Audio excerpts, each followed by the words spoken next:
menerbitkan itu menggunakan sengketa atau dispute. Maknanya sama dari bahasa asalnya, berselisih itu dispute juga, sengketa. Nah, di sini kita Bapak Ibu paham Undang-Undang 2 tahun 2004 ya, tentang penyelesaian perselisihan hubungan industrial. Ini kita mengenal jenis apa saja perselisihan yang dikenal di dalam sistem hukum ketenagakerjaan. Ini penting untuk menjadi ruang lingkup kewenangan Ibu Bapak, entah sebagai konsiliator atau sebagai arbiter. Jadi nanti ruang lingkup kewenangannya apa? Ini kita kenal dulu. Pasal 2 mengatur apa? Perselisihan hubungan industrial mencakup 4 hal pokok, yaitu perselisihan hak, perselisihan kepentingan, perselisihan PHK, pemutusan hubungan kerja, yang terakhir perselisihan antar serikat pekerja atau serikat buruh hanya dalam satu perusahaan. Adakah sengketa antar serikat pekerja di perusahaan yang berbeda? Tidak ada. Makanya tidak diatur.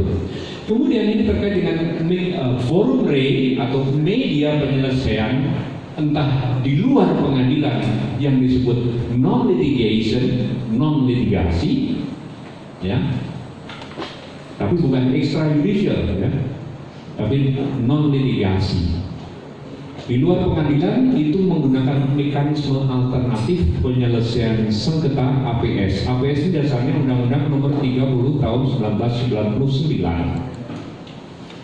Dan di sini terkait dengan APS di ketenagakerjaan, kita kenal mediasi, konsiliasi, arbitrase.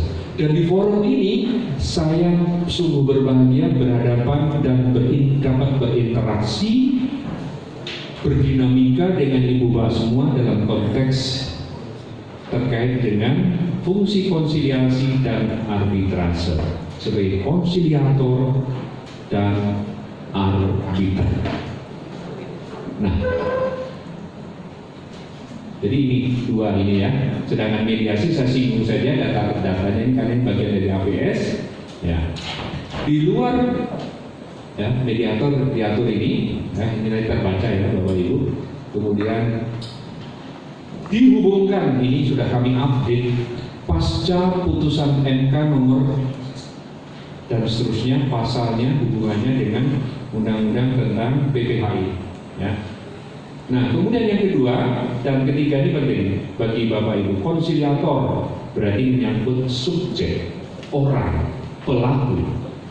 Pasal 1 angka 13 yaitu pasal 4 ayat 5 Undang-Undang PPHI 2/2004. Kemudian arbiter pasal 1 angka 15 yaitu pasal 46 dan seterusnya nanti dibaca. Nah, disinilah menjadi dasar ketentuan berikutnya tentang eksistensi Bapak Ibu sebagai konsiliator dan arbiter. Kemudian nanti memahami kewenangan, saya nanti menyelesaikannya apa ya, sengketa apa, perselisihan apa nanti ya. Nah, ini dalam konteks kemudian litigasi atau di dalam pengadilan itu mengajukan gugatan di pengadilan hubungan industrial. Dan di sana nanti ini yang ada catatan wajib melampirkan anjuran tertulis, ini fungsi mediator. Karena sebelum legal standing itu hakim PHI mesti memeriksa terlebih dahulu apakah di dalam gugatan itu sudah dilampirkan anjuran tertulis atau belum.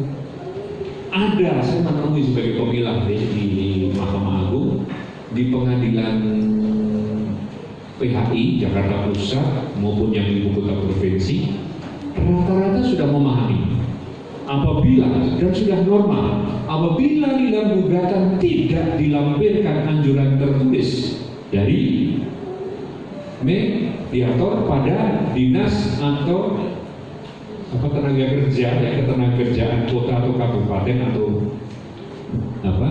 itu dapat mengakibatkan bahwa gugatan PHI-nya dinyatakan tidak dapat diterima need on fund verklaar atau NO. Di luar yang bukan sarjana hukum, ada yang HRD di sini, ya. Kalau ada putusan pengadilan PHI itu NO, ibu tahu singkatan no itu apa? Ya, bisa dimaklumi karena bukan. Tapi kan dalam keseharian kan ibu menjumpai membaca, ada pekerja Anda sudah ada sebagai Human Relation Department bahwa ini putusannya PHI kok NO. Artinya putusan PHI itu artinya gugatan PHI yang diajukan oleh pekerja dinyatakan bukan tidak dilaksanakan, tidak dapat diterima.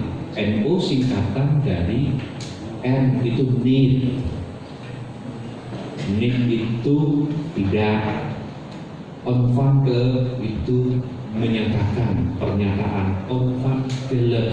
Kalau pakai bahasa Belanda le itu berarti kata sifat objektif, verklaar pernyataan.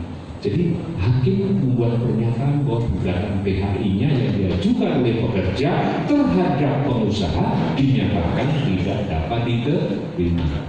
Ada pengalamannya yang HRD tapi bukan sarjana hukum selain ibu siapa? Ibu Susi, Lucy. Ada seperti Ibu Lucy yang non sarjana hukum? Ya. Tapi walaupun non sarjana hukum tahu apa yang dimaknai dengan NO tadi, Pak? Saya kan semester terakhir juga di hukum, Pak. Jadi tahu dikit. Kalau saya belum semester terakhir, iya. Tingkat akhir. Iya, berarti sudah dapat hukum acara, iya, acara perdata, meskipun jarang hadir. Oh, no problem, bukan jarang. Apa ilmu itu proses, Pak. Knowledge to elevate. All knowledge by the process. Ilmu itu kelakuannya kanthi laku, bahasa Jermannya. Iya toh?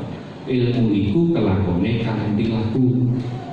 All knowledge by the process. Oke.